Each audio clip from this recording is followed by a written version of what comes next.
মজার খাবার দিয়ে যদি ঘুম ভাঙে তাহলে তো কথাই হয় না। স্পেশাল কিছু খাবার।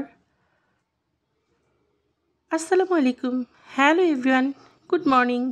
ঘুম থেকে উঠেছি লেট করে আজকে। ওঠার পরে মনে করলাম আজকে একটু ঠান্ডা ঠান্ডা লাগছে আমাদের বাসায় বেশি।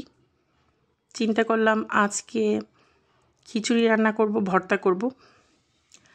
আর এটা এনেছিল বান্দরবান থেকে। এত টেস্ট এই চালের খিচুড়ি, আমি বলবো যারা এই চাল খায়নি তারা এটা ধারণাও করতে পারবে না এটার খিচুড়িটা কত টেস্ট। ঝুম চাষ যাকে বলে সেখান থেকে পাহাড় থেকে নিয়ে এসেছে ভাইয়া। এত টেস্টি কি বলবো, আমি এ পর্যন্ত এত টেস্ট খিচুড়ির চাল বা এত গ্রান, এত সুগন্ধি স্মেল ওলা খিচুড়ির চাল কখনো দেখিনি এবং খাইওনি। আমার এত বয়সের এই লাইফে আমি কখনো এরকম টেস্টি খিচুড়ি খাইনি। এত টেস্ট হয় এই খিচুড়িটা। তো এখন খিচুড়িটা হাতে মাখিয়ে বসিয়ে দিব। সব ধরনের মশলা দেব, পেঁয়াজ পাতা, পেঁয়াজ কলি, সব ধরনের ডাল, মুগ ডাল, মসুর ডাল বেশি করে দিয়েছি আমি এখানে। আর যেই মশলাগুলো আমরা সবসময় ব্যবহার করি, হলুদ গুঁড়ো, জিরা গুঁড়ো, ধনিয়া গুঁড়ো, তারপর আদা রসুন পেস্ট, লবণ, তেল, ওগুলো দিয়ে মাখিয়ে পানি দিয়ে বসিয়ে দিলাম। আর বাঁশপাতা শুটকি এনেছিল। এই যে দেখো খিচুড়িটা, ওয়াও কি সুন্দর লাগছে। আর এটার আওয়াজে আর স্মেলে সারা ঘর ভরে গিয়েছিল। মনে হয়েছে যে পানির বদলে মনে হয় আমি ঘি দিয়ে রান্না করছি খিচুড়িটা। এত সুন্দর স্মেল, এটা কেউ না খেলে বুঝতে পারবে না এটার টেস্ট কীরকম। 100-তে আমি 100-র উপরে মার্ক দিব বলবো, এত টেস্ট এই খিচুড়ির চালটা।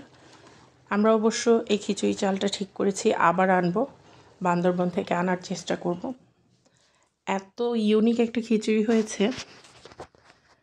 আর আজকে যেহেতু ভোরেই ঠিক করেছি ভর্তা করব, তাই হেল্পিং হ্যান্ড তো আর এখন নেই। আর এর মধ্যে জান্নাতের পাপা গরুর মাংস নিয়ে এসেছে, মনে করলাম গরুর মাংস ভুনা করি।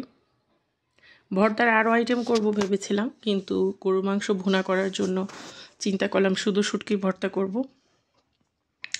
এখন আমি ঘি দিয়ে দিচ্ছি, ঘি একদম জমাট বেঁধে গিয়েছিল। খিচুড়িটা দেখো কি পরিমাণ গ্রেভি এবং কি পরিমাণ এটা মানে স্টিকি হয়েছে। এটা আসলে একটা স্টিকি রাইস, এবং আমি বলবো এই রাইসের যারা খিচুড়ি খায়নি মাস্ট বি তাদের খাওয়া উচিত জীবনে একবার হলেও। এত টেস্টি একটা খিচুড়ি, মাশাআল্লাহ, আলহামদুলিল্লাহ। আল্লাপাক কার রিজিক কোথায় লিখবে কেউ বলতে পারবে না, আর কার মাধ্যমে রিজিক আপনার কাছে আসবে তাও কেউ বলতে পারবে না। আল্লাহ সবার ভালো রাখুক এবং সবাইকে মাফ করুক। তো আমি এখন শুটকির ভর্তা করে নিচ্ছি। শুটকির ভর্তাটা এত সুন্দর স্মেল ছিল আর এত ভালো লেগেছে খেতে আমার। একদম টাটকা ছিল শুটকিটা। তবে বাঁশপাতা শুটকি সবসময় ভেজা ভেজা আনা হয় আমাদের এখানে। আজকে শুকনো একদম ড্রাই এনেছে, এর জন্য আমি পানি দিয়ে এটাকে একটু ধুয়ে গরম পানি দিয়ে আবার সিদ্ধ করে নিয়েছি।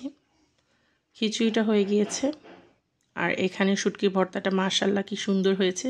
খিচুড়িটা দেখো কি পরিমাণ গ্রেভি আর স্টিকি হয়েছে, মাশাআল্লাহ এত টেস্টি হয়েছে।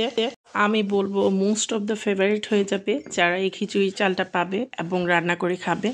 অবশ্যই এটা ঝুম চাষের চাল হতে হবে, কারণ আমি লাল চাল অনেক খেয়েছি, এরকম হয় না।